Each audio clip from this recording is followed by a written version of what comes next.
Hello అండి. Welcome to my channel. ఈరోజు నేను ఈ రెసిపీ చేయడానికి ఒక రీజన్ ఉందండి. ఆ రీజన్ ఏంటంటే మొన్న పప్పు పాలకూర ఉన్నప్పుడు కొంచెం పాలకూర మిగిలిపోయింది. సరే కొంచెం పాలకూరతో ఫ్రై అవ్వలేదు, కూర అవ్వదు, ఏమవుతుందా అని ఎదురు చూస్తూ ఉన్నాను. అప్పుడు యూట్యూబ్ అంతా వెతికితే నాకు ఈ రెసిపీ కనిపించిందండి. ఒక ఫేమస్ ఫుడ్ ఛానల్ నుంచి తీసుకున్నాను ఈ రెసిపీ. టేస్ట్ ఎలా వస్తుందా ఏంటో అని చాలా భయపడుతూనే చేశాను. For the first time try చేశానండి.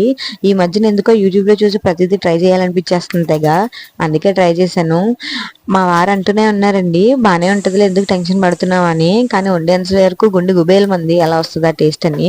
ఎందుకంటే మేమైతే ఏదోలా తినేస్తాము, ఇది పెద్దవాళ్ళకి పెడతాం కదా, వాళ్ళకి ఒకవేళ టేస్ట్ బాగోకపోతే మళ్ళీ వాళ్ళు ఫీల్ అవుతారు కదా. అందుకని చెప్పేసి ట్రై చేశాను. టేస్ట్ అయితే అండి వేరే లెవెల్ ఉంది. నార్మల్గా రోజు చేసుకునే అండా బుజ్జి కంటే ఒకసారి ఇలా కూడా ట్రై చేసుకుంటే టేస్ట్ అయితే చాలా బాగుందండి. వీడియో నచ్చితే సబ్స్క్రైబ్ చేసుకోండి.